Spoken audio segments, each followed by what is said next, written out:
excited that you were able to join us here for this L&D Backstage. This is the third one this year, which is a really nice pickup from last year. So welcome.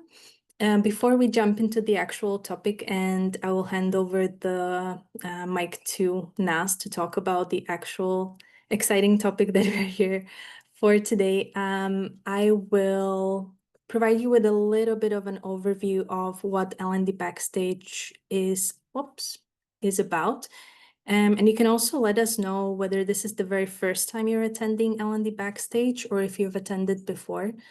Either way, just a very short intro into L&D Backstage. So L&D Backstage is, of course, one of the events that was created by L&D Shakers for L&D Shakers. It's a show and tell session format, which basically means that we always bring in someone from the community. So a speaker that talks about something exciting they have designed, something that they have built, developed, or delivered within their organization. And this can be basically anything. This can be a process, this can be a tool, a program, a project, or in this case, in today's case, this is a whole learning organization. So it should be really exciting. I am Patricia. I'm the catalyst for L&D Backstage alongside Joanna, who unfortunately wasn't able to join us today. And we run these programs together.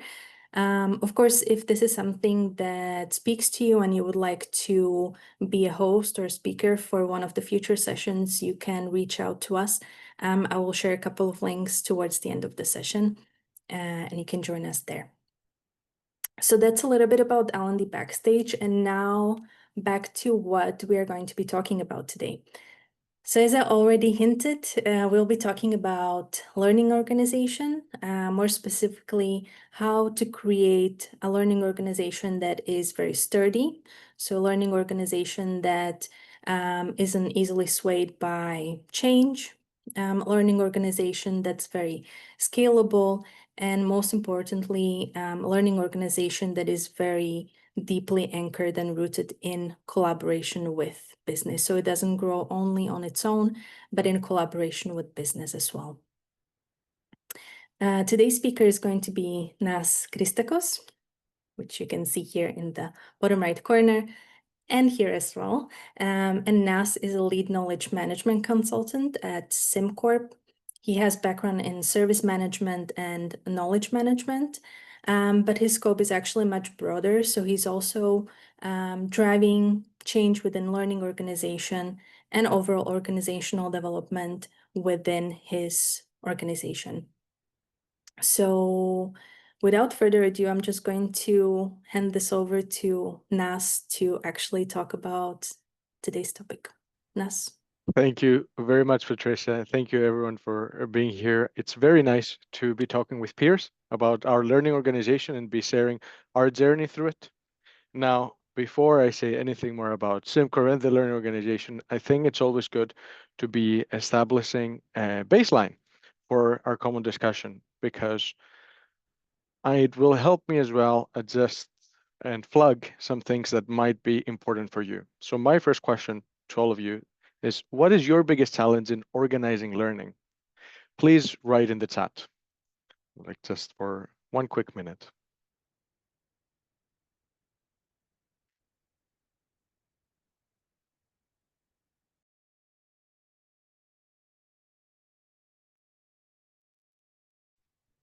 First answers are already in. Finding subject matter experts time, engagement of people, of course. Meeting learners where they are. Often people have little time for learning and motivation is low. Very true. We're always more pressed than more pressed, and things are picking up in the sake of efficiency, let's say, right? Great. It's good to have these initial responses. And I hope you're all reflecting on this question, even if you don't put anything in the chat, because it's really key to meet where you are. And I would urge you at any point that you have a question, please post it in the chat or raise your hand. I'm happy to take questions during the presentation as well. But then let's kick this off proper. I'm going to be talking about our product development learning organization version 3.0. We affectionately called it Love, and bringing love to product development. Now, this is 3.0, and we started actually in 2018 with our Agile transformation, with our first version. Then in 2020, we had our second version because of an internal transformation, and now we're currently in our third iteration when we went to product engineering.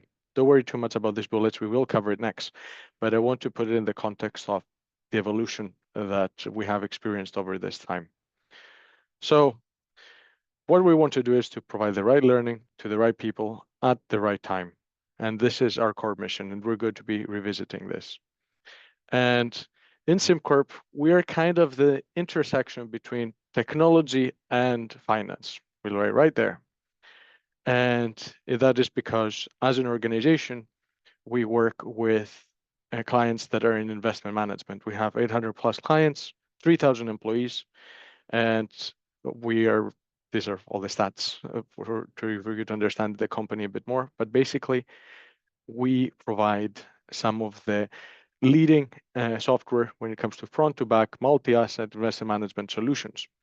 And there is about $35 trillion being managed using our software, which makes it very complex to be between basically something like software engineering, investment management, and then actually being an organization in itself can be complex. So this is a little bit about SimCorp, but the key thing we're going to be focusing on is the learning organization. And what many of you might know around this concept probably comes from Peter Senge, describing the learning organization as a group of people working together to enhance their capabilities, creating results they care about. And that is a very nice conceptual, if a bit abstract concept, but what we're talking a bit more about today is the pragmatic application of our learning organization. How do we really organize for it? What is the durable, scalable, and agile framework that allows for continual delivery of the right learning for the right people at the right time? So in designing a learning organization, we're putting, of course, a lot of emphasis on the learning part because we're here to deliver this for the business, but we are going to be focusing a bit more on understanding what's the organization component on this. How is it that we can plan around this to be able to address all these challenges in, lack of coordination, measuring things, all the social aspects of learning that are tricky to bring under and so forth, and how to have consistent engagement over time. And I think you can get an image of what we're facing by saying that we have about 1,200 very highly educated, very experienced and engaged people within our organization.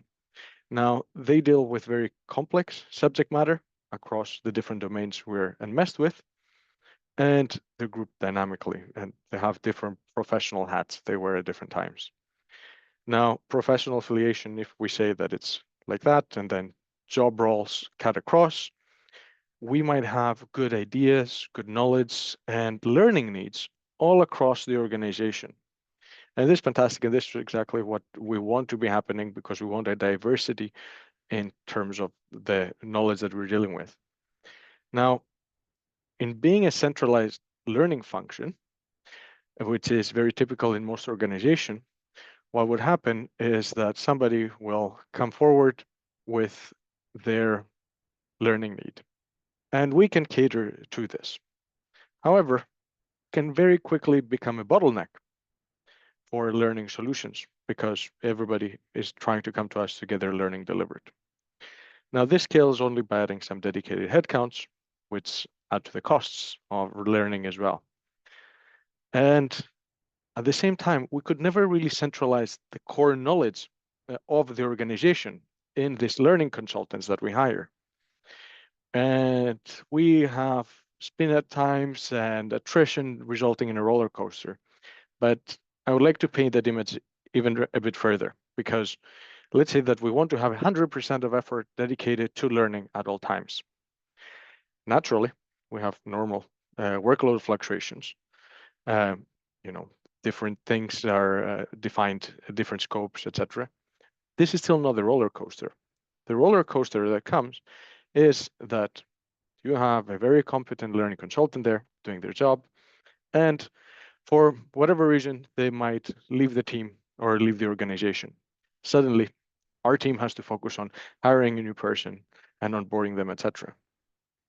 Similarly, we might be having recruitment delays, a hiring freeze, and different business priorities changing, which means that we're not able to really produce learning at all this time.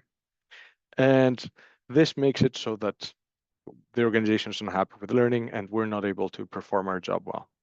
So what we want to cater with in our concept to a big degree is to have this constant level if we've been able to have it for the past 5 years. So what is our approach to this? Our design philosophy is around making something durable, scalable, and agile, meaning that we want something that's able to withstand changes and be robust in its approach, while at the same time being responsive to the needs of the organization.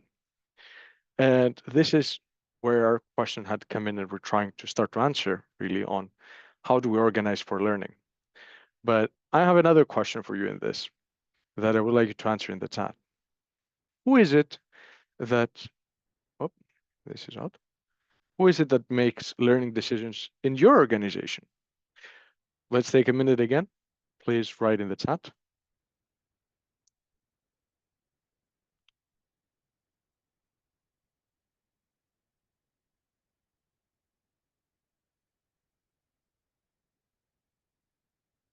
Subject matter experts, thanks, Sophia. L&D and business partners in collaboration with the leadership. Thank you, Zana. Senior Vice President of People and Culture. Lots of decision for one person. Thank you, Sahil. And Patricia, that's great. So basically, in making this design, right, and it varies a lot, of course. In making this design, the key thing for us is to figure out, okay, how is it we can make all these things happen of being scalable, being durable, with the right people making these decisions that hold the knowledge. And where we started from in the first iteration is that we had a massive agile transformation that changed the different roles in organization, how software engineers work, etc. And as part of this, we could keep going with a previous centralized function, or we could start now with a lot more a fresh page. And we created the first concept, and we handpicked some of our learning owners, and we'll come back to this, and that, hey, you seem to know something around this. Please help us drive learning around this. In the second iteration, a couple of years later, we had a reorganization that meant we now had what we called product development people organization, where we had development managers that had a responsibility for developing people. And we gave each of them an ownership role in learning. And we're like, okay, we need you to drive learning for all of our department around this, and other managers can come to you. And this worked fantastically because they were empowered to make these decisions. Now, the natural evolution for us with more organizational change, of course, as we adapted to new engineer leadership roles, was to loosen up this requirement in being a manager, because managers would know a lot about how the business is working, but at the same time, they wouldn't be the SMEs themselves that would have the passion to develop their own practice. And this is where we are today. And I'm going to break down each of these concepts. So starting off, in making the learning organization, we have the concept of the learning area. Now, a learning area is basically, what is it that we should definitely ensure that we're doing well in? What is it that we should be developing our organizational capability around? And we defined a lot of learning areas since the beginning. You can read here, starting from the left, product management, cloud technology, AI technology, all the way to leadership. At the same time, we have an area covering contents and platform, such as managing our relationship with our vendors. And we have an area at the top on onboarding that gets fed by all the other areas on, okay, how do we ensure somebody starts well across all these different learning domains. We have a bit of a unique thing here that you see at the top, what is called a learning quest, in that we know we have a pretty good net of catching most learning needs in different areas. But individual learning and like driving your learning as a person, you're always going to be better at that than an organization is if you are an expert. So we give people an opportunity, anybody in the department, to apply for funding for whatever they want to do. They need to do that publicly, and in 99% of the cases, they immediately get the funds. So we're able to have learning areas that cater to creating this learning and what we're focusing on today, but at the same time, we provide flexibility for individual needs. So a learning area doesn't mean much if it is just the concept of, oh, we have this thing that should be catering to learning. And the beating heart of a learning area are the learning owners mentioned previously. And this is going to be a big focus in the sense that we have to face in SimCorp a lot of complexity, as mentioned earlier. And this complexity has its own dimension, and we have to find a way to deal with it. Now, things are constantly shifting. We said that maybe as L&D professionals, we're not the best positioned in constantly taking us through it. But that's still the reality that we face. We have a tendency to want to simplify things. But if we do it before we address this complexity, we're just being ignorant to the real needs of the business. And what we want to get to is like the true genius, simplicity after having dealt with complexity. And this is exactly where the learning owner role comes in, because you have a lot of people that are going through that maze day to day, trying to solve problems in the business, knowing what we need in terms of cloud technology for others to learn. What are the pain points? What is it on the roadmap, and how we're going to need to be addressing this? And since we have someone that is already going through this, having them as an SME sitting somewhere else and then gatekeeping them only means that we have to, at every turn of this maze, ask them where we should go next. So instead, we instituted this learning owner role where we said, are you ready to shape the future of learning in SimCorp? Now, I'm not going to go through the whole description, and we can double back on this. So I'll have some space for questions around this. But basically, in each learning area, we'll have 2 to 4 learning owners because we think it's better to work in a team and we need perspectives from different parts of the business. And they're responsible for setting up the learning strategy and making sure we find resources. They're supported by some sponsors, which we'll cover in a bit. But a key thing here is what is mentioned is in this paragraph right here, on that we expect them to work on building up learning solutions and the learning strategy for 15 to 20% of their time. This is an official role. It's not on top of the role. It's not 120% they go to. It's still 100% that they work as full-time employees. But we have agreements with their managers. Of course, we get the discussion since they declare interest. We tell them, hey, check with your team, check with your manager. Will you be able to make this commitment? It fluctuates at times, but it's very important that they put in that effort, right? And we're constantly looking at different modes of engagement given the needs of different professions. Now, we define a lot of responsibilities for these learning owners, such as mentioned, creating the overall strategy, working with the learning and knowledge management team, and owning the budget and providing input to the onboarding program. And we describe the profile to see if people would be a match. Now, there's a lot I could double click on this, on how it works, but I'm curious what piqued your interest around this. Do you have any questions on the learning owner concept? And please pick up or write in the chat. Yeah, Nast, I have a question. So these learning owners will be doing some other job as well. Like, for example, the learning owner can be a data engineer, and Exactly. then above and beyond, they will be a learning owner as well, right? Exactly. So they would have been hired within the organization as in regular means, etc. And for us, that means that we trust them as an employee.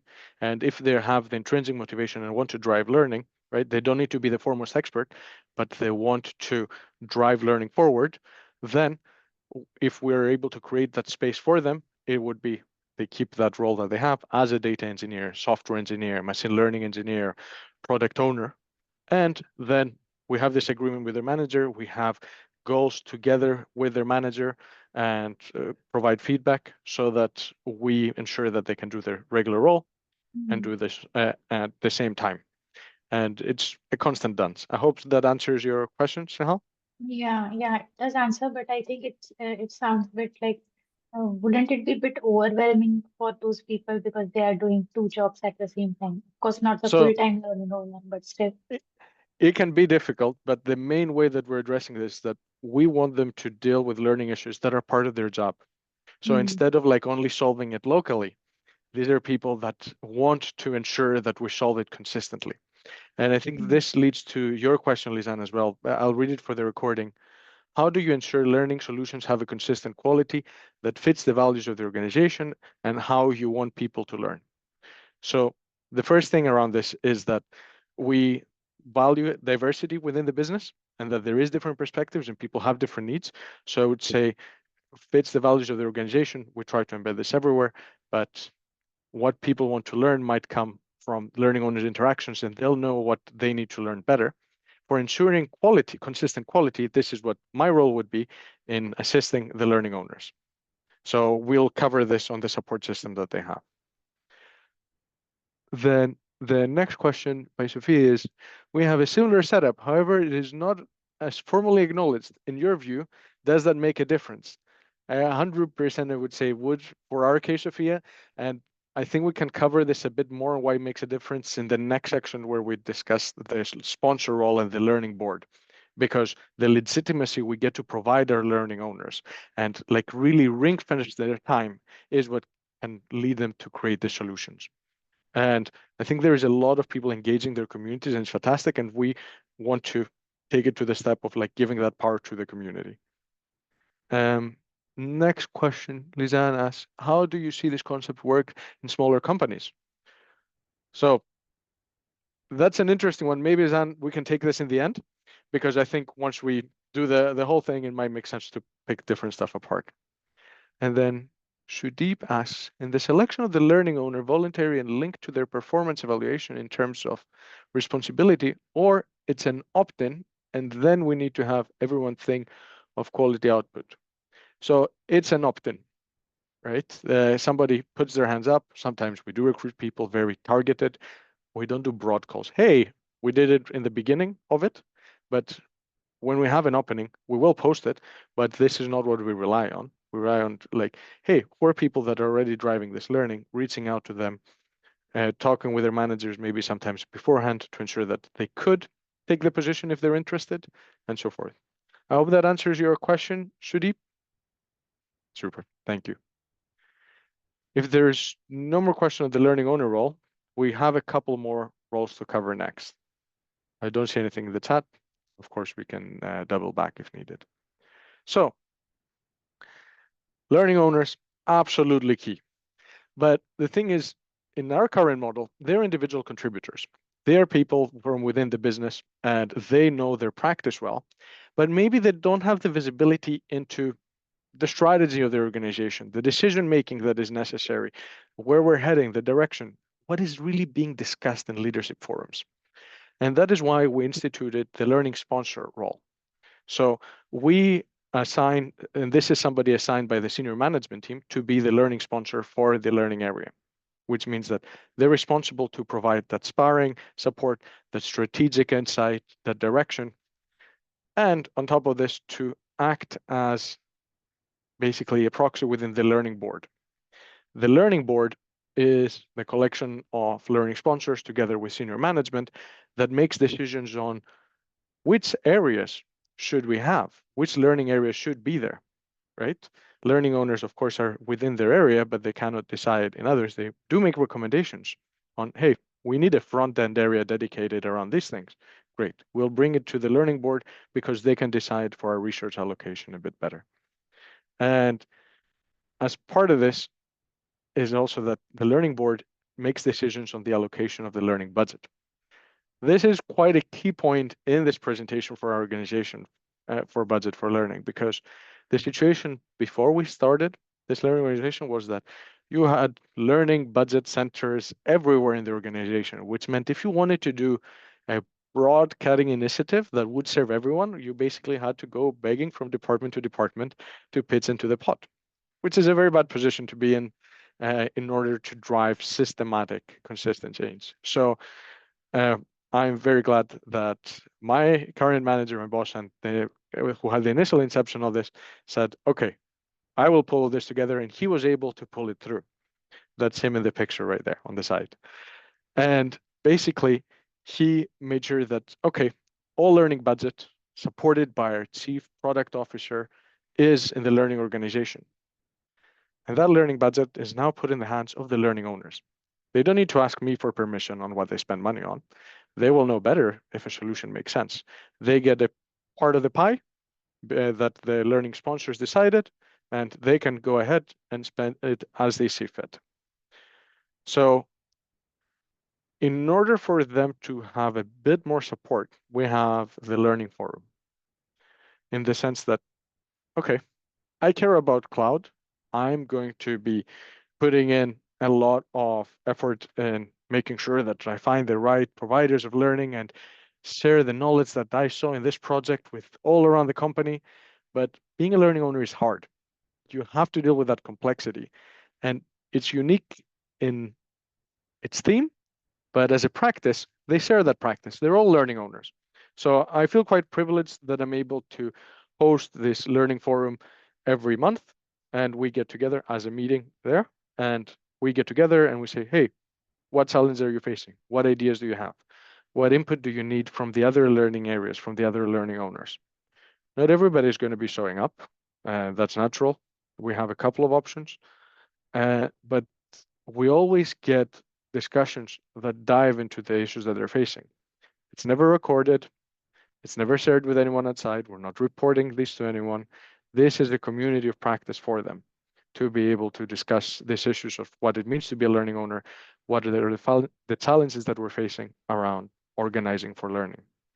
And this is one of the things that makes me feel so good about my job, in that I get to hear their stories and how it is we can be helping them. For example, in the most recent one, somebody shared a story about, oh, well, we would never have been able to pursue this research in enhancing an organization because it has a slight overlap with corporate HR. And if we didn't have an institution like the learning organization, we wouldn't have been able to move forward. So just the fact that we provide this institution that empowers them is something that helps them, and it has signed through in this forum. Now, last, not least, is that all of this is supported, as mentioned earlier, with the learning areas being central by us in the enterprise architect, learning architects, knowledge management architects. I am a knowledge management consultant myself, but as architects, we take up different learning areas. I am responsible for the onboarding, product management, and agile learning areas. I am there with them every week. I take talks individually with them, and I will make sure, same as my colleagues, Christiane and Aaron, that we'll be there for software engineering, testing, etc. And if they have an issue, connecting with people in the organization, organizing things, needing facilitation, and so forth, this is the support we provide. Any fights to take with IT around something, this is what we're there for, because there is systems that we don't want to burden them with just solving through the organization every time. They're already having to deal with that. Then we can help them further by having the centralized functions. Now, a very important part in all this that I haven't captured here is that I've been talking around product development, learning organization. Our colleagues in services got jealous of this and started their own learning organization about a year and a half ago. That looks somewhat different. It has the same components as what you see here on the screen, but they have time registration and utilization scores, which means their learning owner role is slightly different, and the enablement that architects provide are slightly different. But we're finding it works for them to have that design as well, even with these limitations. And we work very closely with them. And like earlier today, we had a meeting around our data models for how we connect between different learning providers. Some learning owners are going to be interested in this, but we want to have that platform to enable all learning owners from our team. Now, coming back to the mission as stated in the beginning, right learning, right people at the right time, to try to distill a little bit the things I've went through today. Our goal is to create a sustainable link between the business and the learning strategy, so that these activities work together and on what's important for us in product development. We want to ensure that we have the bandwidth to create these critical behaviors and skills that we need learning solutions for. We want to be engaging, involving, supporting, and empowering all of the organization for learning. It's not only happening through SMEs because they get very tired, right? And many people mentioned that this engagement with people is tricky. We have built the engagement into the system, but also we're not going to rely on SMEs for all of these things. There might be someone we ask for input, but it might be a junior engineer that comes forward and says, hey, I would like to make sure we have a very good course in C#. We'll tell them, please engage the SME as well, but that's not going to hold them back. They're going to be able to make very big headways, and it's going to be easier for the SME to engage with someone from their own practice. We're going to be there. We're probably not the biggest voice, but if someone says, let's put everything in a database, we might say, maybe not the best learning approach for this type of thing, right? So we get to have that interaction engaging the whole business. Next, we want to provide transparency around our learning offerings, our needs and efforts, and to facilitate decision-making around learning. Because too often, as you mentioned earlier as well, right, on who makes decision, it varies. It sits somewhere in HR, and it's not something that is facilitated decision-making, but it has to always go back and forth. With it being within the business and the learning owners, not eating the other techs, of course, we need to make sure that they're engaging their stakeholders. Then we provide this transparency and the decision-making closer to where the problem is. Last but not least, we want to be developing a flexible framework for continuously improving, adapting, and evolving. And this is a key point in that all that you see here, right, we're very proud of, and we feel very lucky that we're able to work with the business in this way. But we constantly need to refine this. As an example, we're currently reading through this book by Andy Lancaster, Driving Performance Through Learning. Great book, gets us to look in the mirror and think, hey, what is it we could be doing differently? Learning needs analysis approach, right? We were always skeptical around some aspects around it, and we're able to get more words through it and develop our core methodology. We have recently got a lot of new colleagues that take up new areas, and we integrate their learning and development experience. And all of this comes with unique challenges as we go forward. Now, we do a lot more that I could cover, such as organizational capabilities, big learning events, etc. But I hope that the presentation so far has given you a sense of how is it that we've thought about and we've built this learning organization, how it works on the day-to-day. Because from your answers in the very beginning, it seemed that like having that engagement, getting that knowledge out and meeting people where they are is indeed the key thing in organizing for learning, and it must take the priority.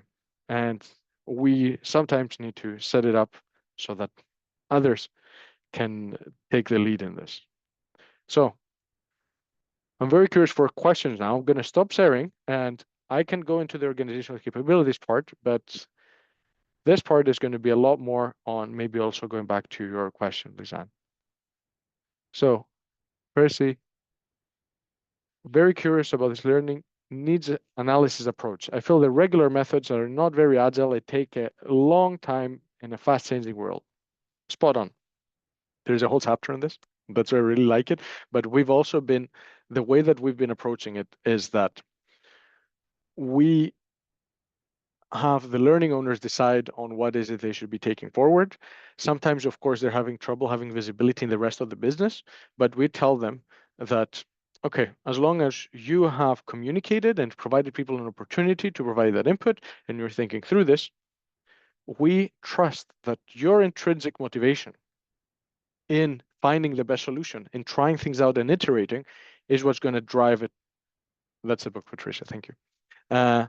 In driving things forward. So we're still struggling on like making it a bit more official, let's say, right?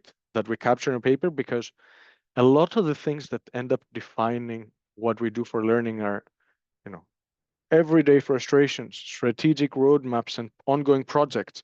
And there is a certain nexus where people are in the practice that there's not too much value in expressing for people outside the practice in some instances. You have to make it in other terms, and then you still don't get the insight because people are busy, right?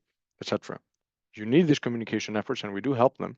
So actually, we have transitioned from being just learning 2 years ago to being learning and knowledge management initially when I joined. And I joined with the auspices of doing more on the community side. So I specialize more in community practice and facilitation. And since then, because we had already been helping people with communication, we are officially the product development, communication, and learning team. And we're handling the town halls, and we are helping senior leaders with like making their messages clearly held. And we have this very close with the learning organization because we can tell leaders, hey, are you sure people are going to get this? We can ask the learning owners, and they're always provide good input.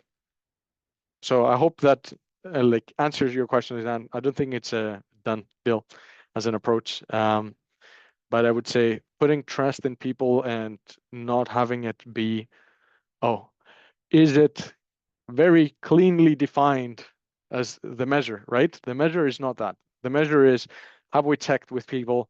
Have we tried something? Are we trying to improve it? More than this is the well-defined need, because as you say, the change is just too fast. Then we have another question by Shudi, just for my reference. What is the employee strength at the organization? I'm asking as I haven't ever seen this modular approach to L&D anywhere else. And the follow-up, what has been the biggest challenge in implementing this approach? Great question, Sudeep. And basically, our 5 values in SimCorp are around being caring, collaborative, curious, courageous, and customer outcome driven, right? So it is a big part of our culture. We're a Danish company, so participatory, consent-based decision-making, flatter hierarchies come a bit more naturally. Even still, I would say the thing that has made a big difference is the decision to be Agile, is the decision to work in Agile ways of working. So the employee strength is very big, but maybe if I could pivot this slightly, it's not as much the employee strength as the team strength. So individuals are valued, but we valued like the collaboration and what a team would say even more. So I hope that answers your question, Sudeep. The first part, yes. Second part on the biggest challenge in implementing.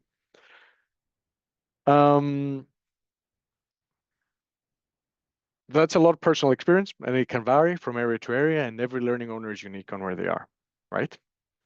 I would say the biggest challenge that I see is that when you're engaging a subject matter expert, they would know the decision-making space they have. They would know that in order to assert their expertise, start where they are, it's very important. Whereas if you're engaging someone from the business that is passionate, but is not recognized in that same way, they're a bit more reluctant to make these decisions and like not reluctant to take the initiative. They'll take initiative, they'll run with it, but they're much more afraid of stepping on toes. So many times I just have to tell them, what you're doing is great. You're the one thinking through this. You need to keep going forward. And it's a lot about facilitating that communication. So that's one challenge. Another challenge that has been tricky for us is how do we deal with people that end up not having this intrinsic motivation or this changing because someone is not showing up to the meetings, if someone is not making the time, and it is hurting the rest of the learning area team, right? And there are instances, or someone is not happy with how uncertain things are, right? That's a very valid challenge. We do not promise certainty in this. We say you need to solve the uncertainty, but you have the power to do so now. You have been facing it as an employee. Anyway, and this challenge is, I think that we're constantly discovering new ways to do it. And that's why we've started this discussions with the managers and having goals and officially stated in employees like goals in the system that we use and that we provide feedback. At the same time, in some areas that face naturally more challenges, such as in the product management learning area, we have product owners. Amazing and very well organized people, very, very busy.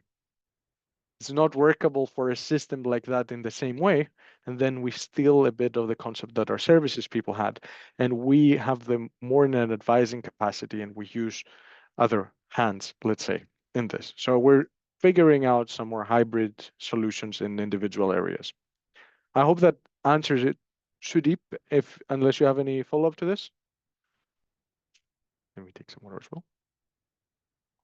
No, it does. So you're cutting out, Sudeep? Thanks so much. And sorry, I'm not on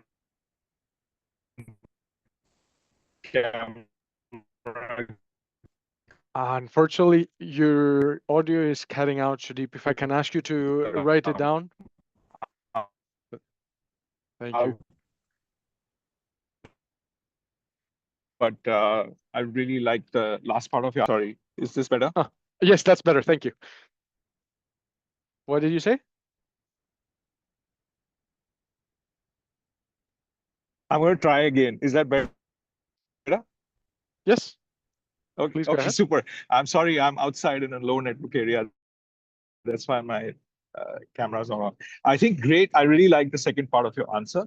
My first question, just to clarify by strength, I didn't mean individual strength. I meant what is the number of people who work at SimCorp? Like, what is the talent pool like? Is it 3,000 people, 10,000 people? Just as a sense of how the system. Yeah. We're 3,500 in SimCorp overall, and about 1,600 within product development. And like this is what we're pulling from. But if I'm going to cut it down a bit further, realistically, is that we have about 200 leadership roles, right? So we dropped down to 1,400, and we just had a reorganization of people that weren't integrated. So we still have like a scaling challenge on, okay, now about a learning owner can cover 3 to 5 areas to provide this facilitation. But even if they leave, right, then we can keep things going with the learning owners. So the talent pool would be like out of 1,600 people, realistically, like 1,000 could be stepping into that role. Does that answer your question?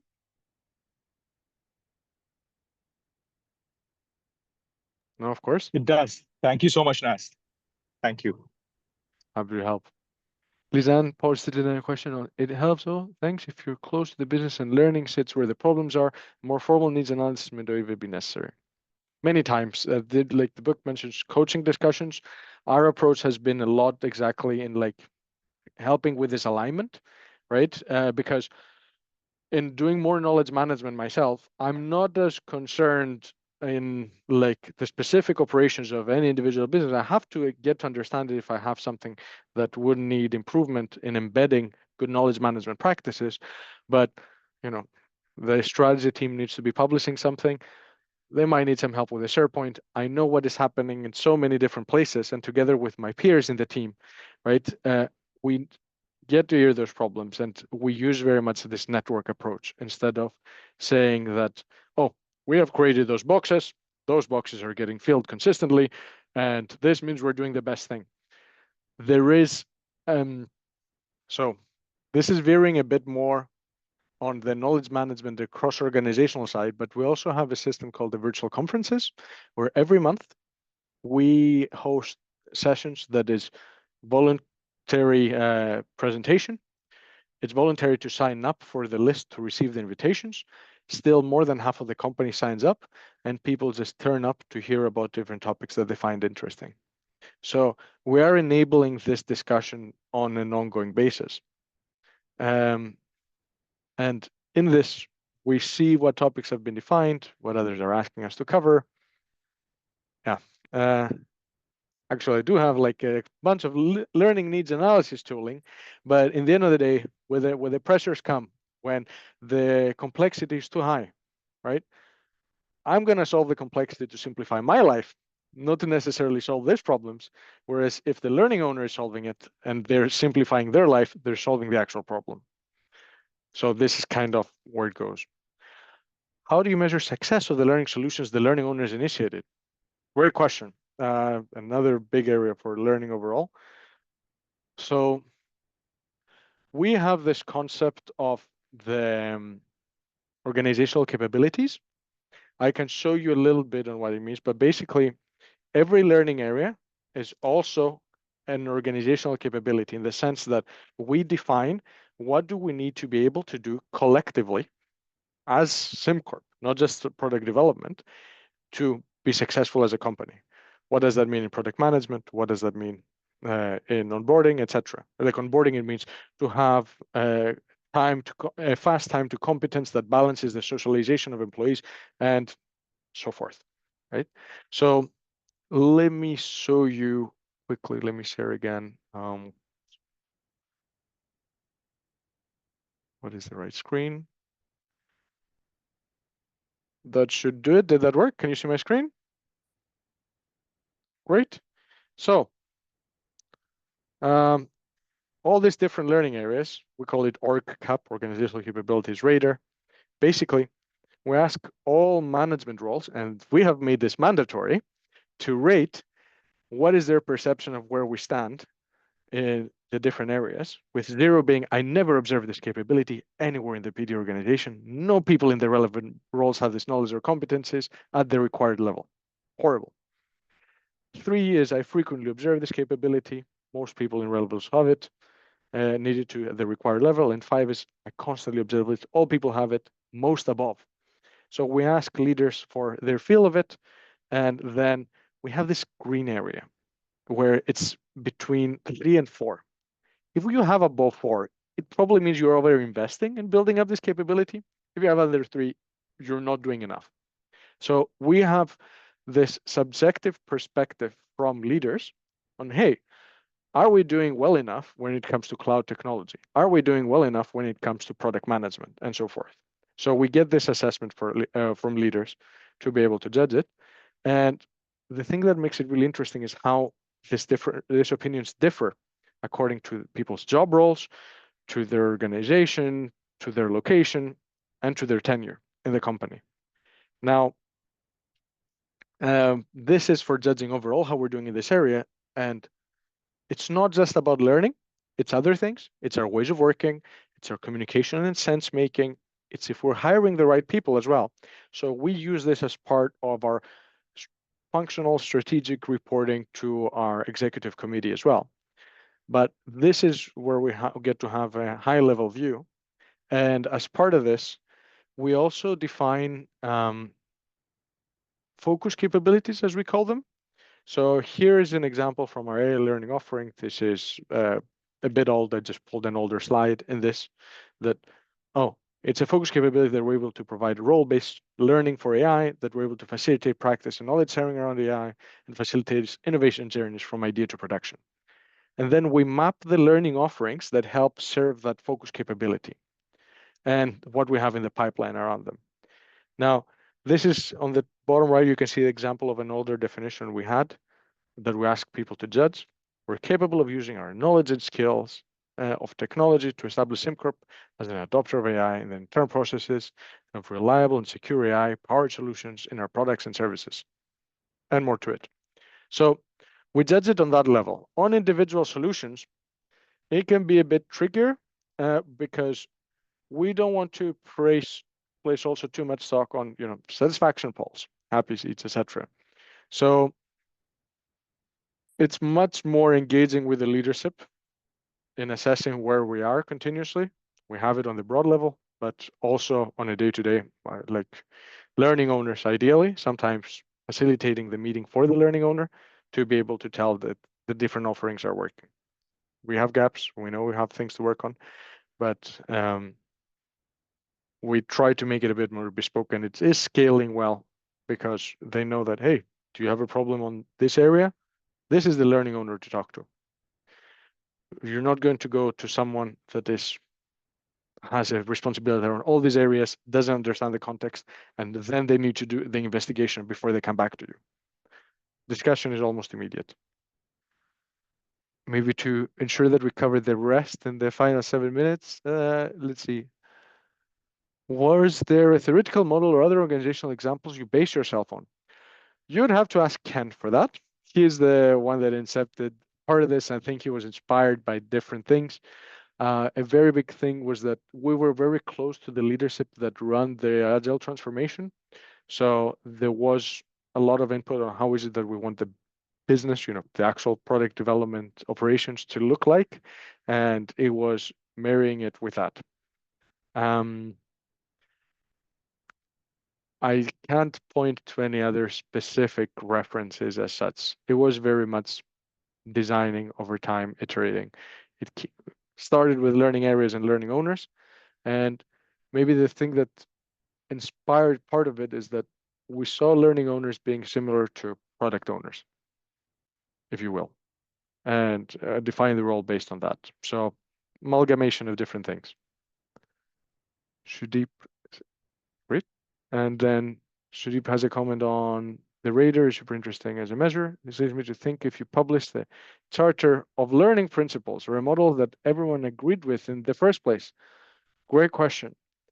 The presentation that you saw today, especially the part around the design principles behind it and the different components, is the thing that we're pitching to people on an ongoing basis to be making them understand what's happening. And we have several different modes around being able to build that model. We want to be agile. We're helping with that communication. We're helping drive the organization forward. We're part of an excellence function, and the model changes, but everybody agreed, the leadership agreed and adopted that model. And if we're not going to take the learning responsibility with that model,